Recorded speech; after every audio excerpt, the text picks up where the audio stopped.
Kenapa setelah jadi sarjana, cerdas, sekarang ketakutan? Kenapa ketakutan nih? Allah memberikan rezeki semut yang ada di lubangnya, burung yang buta matanya yang tidak bisa terbang. Allah memberikan rezeki semua makhluknya, gitu kan? Dengan tidak diminta pun akan dikasih oleh Allah Subhanahu wa taala. Kenapa Anda sekarang malah ketakutan? Orang yang sedang berbuat haram, teman-teman sekalian, adalah orang yang seperti sedang menginjak becek. Bismillahirrahmanirrahim. Jazakallah khair bisa datang ke Purwokerto tanggal 9 Januari 79 Anda dilahirkan. Kehadiran Ustadz Khalid menjadi hadiah Allah Ta'ala. Anda bisa melihat dan ketemu langsung. Jazakallah khair. Sama-sama. Tentu saya juga senang bertemu dengan saudara-saudara muslim ya. Salah satu guru Anda bisa mengenal sunnah. Senang dan semangat selalu muncul ketika mendengar kajian Ustadz. Saya masih bekerja di bank syariah. Apa hukumnya?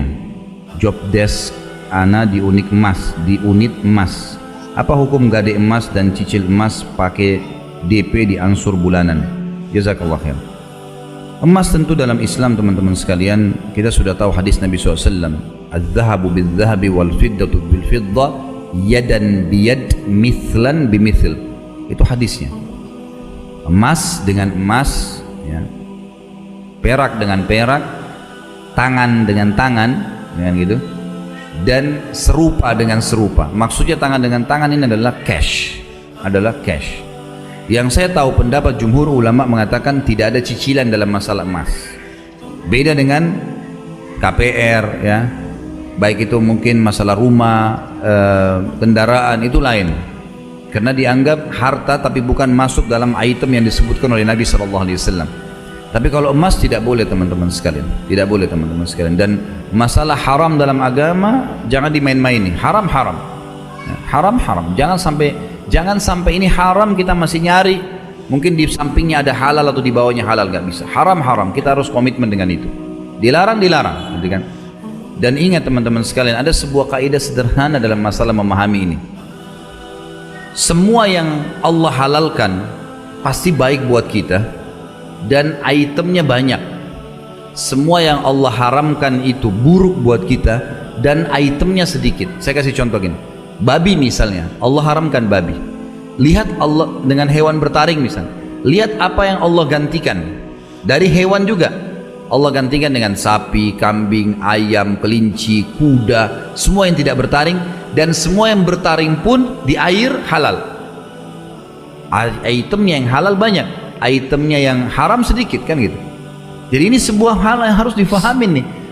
Dan juga ya, sesuatu yang haram itu kalau kita lakukan, efek jerahnya besar. Antum kalau mencuri 1 juta rupiah, nota palsu kah, manipulasi data kah, atau sengaja mengambil uang seseorang, teman-teman sekalian, maka 1 juta kita ambil, pastikan efek jerahnya lebih besar. Akan hilang dari kita 100 juta. Mungkin dengan sakit masuk rumah sakit, nanti ujungnya 100 juta yang hilang hanya karena mencuri 1 juta. Orang kalau paham ini, dia tidak akan lakukan perbuatan haram karena efek jerahnya lebih besar. Kalau perbuatan halal, apalagi Allah perintahkan, teman-teman, justru efek balasannya juga besar. Seperti kita bersedekah 1 juta, Allah nggak kasih kita 1 juta, Allah datangkan 100 juta atau bahkan lebih daripada itu karena hasil daripada sedekah kita tadi. Mungkin dengan kita sholat duha 2 rakaat seperti hadis Nabi SAW, bukan mungkin, pasti, kata Nabi SAW, di dalam tubuh manusia ada 360 sendi yang setiap hari seseorang harus bersedekah sejumlah sendi itu ya, supaya Allah pertahankan sendinya. Bayangkan kalau 1 sendi harga 1 juta saja, teman-teman sekalian. Ada orang kelindas tangannya dengan mobil, tulang 1 sendi tangan ini, tangan kita ada 3 sendi misalnya, 1 patah, itu kira-kira 1 juta harganya, itu pun murah kalau 1 juta gitu kan, diganti misalnya di dokter. Ada sendi-sendi kita yang besar, anggap 1 juta, berarti kita punya 360 sendi, 360 juta per hari harus kita sedekah agar Allah mempertahankan sendi kita. Dan apa kata Nabi SAW? Perhatikan, perbuatan yang diperintahkan itu sedikit, waktu, upaya yang kita keluarkan, tapi efek balasannya besar. Dan 2 rakaat sholat duha menutupi sedekah untuk 360 sendi gitu ya. Hadis yang lain riwayat Muslim, kata Nabi SAW, puasa 1 hari di jalan Allah menjauhkan pelakunya tadi yang berpuasa itu dari api neraka sejarak 70 tahun. Gak berimbang antara yang kita lakukan ketaatan ya, menikmati yang halal itu dengan balasannya. Sebagaimana juga kalau dosa, teman-teman sekalian, dosa itu luar biasa efeknya. Hati-hati, selama itu haram jangan pernah laku.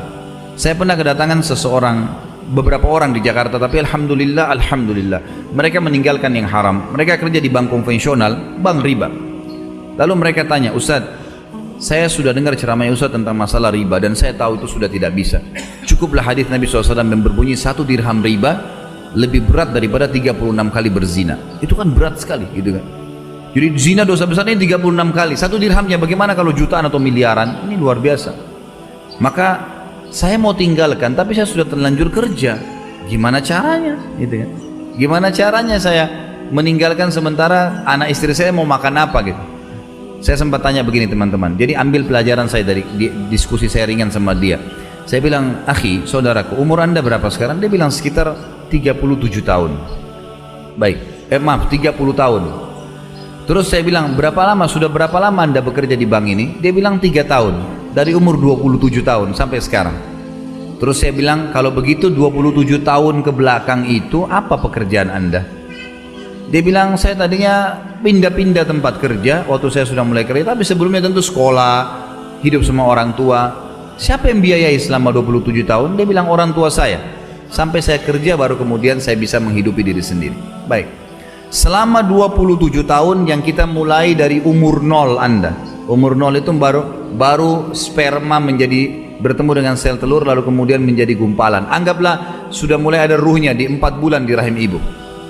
Pada saat itu 9 bulan di kantong air di dalam perut ibu. Pernah enggak ya, mas ini saya panggil mas ini berpikir kalau makan dan minum dari mana? Enggak pernah Ustaz. Baik. Dari mana makanan minum anda waktu saat itu? Dari ibu. Baik, ibu kita setengah mati makan, minum. Kalau dalam ilmu medis disuruh minum susu yang ada asam folatnya lah, makanan bergizi lah. Lalu kemudian diatur dengan hikmah Allah melalui plasenta, saripatinya masuk, kita hidup 9 bulan di kantong air. Enggak pernah berpikir tuh. Baik, setelah lahir jadi anak-anak. Anggap sampai kita SMP, mas sampai umur berapa nih ditanggung sama orang tuanya? Sampai selesai kuliah Ustaz. Baik, waktu kita masih kecil lah, anggap masih anak-anak, masih SD, SMP, kadang-kadang SMA. Kalau kita butuh sesuatu sama orang tua, apa yang kita lakukan? Cuma toh merengek, ibu ayah belikan, tidak dibelikan nangis. Dari mana orang tua kita punya uang bisa memberikan kebutuhan kita? Pakaian kita pakai bolak-balik. Ini teman-teman sini kalau menghitung item baju yang kita pakai dari kecil itu sudah berapa ratus tuh, gitu kan?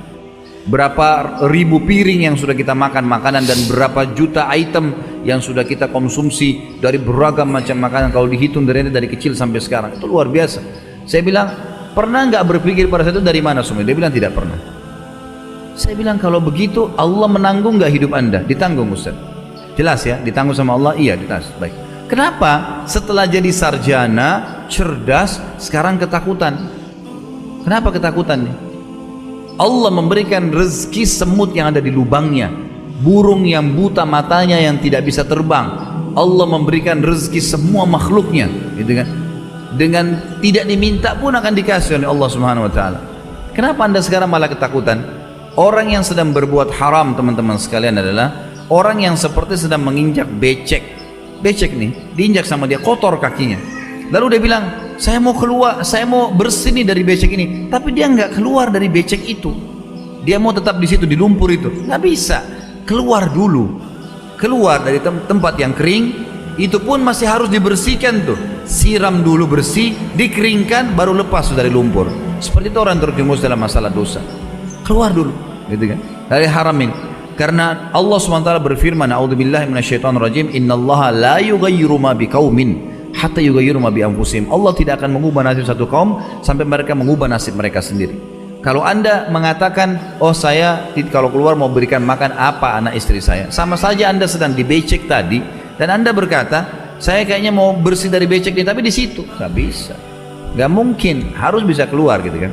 Tentu ini panjang lebar saya jelaskan teman-teman sekalian, bukan mengatakan ya spontan langsung mengatakan ini adalah perbuatan yang langsung haram. Ya, saya katakan mungkin karena anda masih bisa pindah job bidang misalnya selain emas, karena ini ada gadainya, misal ke bagian kasir atau apa saja, karena perbankan syariah sampai sekarang masih punya tim ya majelis ulama yang ada yang masuk di situ dari para teman-teman kita yang faham dalam masalah ekonomi Islam, dan mereka punya fatwa. Cukuplah pepatah atau perkataan hikmah kata para ulama, ij'al bainaka wa bainan nar aliman. Jadikan antara kau dengan neraka seorang alim. Artinya kalau ada fatwa yang disampaikan dan itu seorang alim, maka kita akan aman dari api neraka itu. Jadi jangan pernah melangkah kalau tidak ada fatwa. Selama ini bank-bank syariah memang sudah ada fatwa para ulama, mereka punya majelis di situ. Kalau ada sistem sedikit yang salah, sistem itu yang diperbaikin. Karena kalau mobil kita bannya kempes, bannya diperbaikin, jangan semua mobilnya dibuang, gitu kan. Harusnya kita perbaiki sistem atau sub yang sedang salah itu. Kalau saran saya, Allah alam, job ini ya, kalau ada emas digadaikan melanggar hukum syar'i dan bisa masuk kepada hal yang haram. Haram sistemnya, haram pendapatannya nanti gaji kita. Maka saya sarankan pindah job yang lain atau memang mencari pekerjaan yang lain. Allahu a'lam.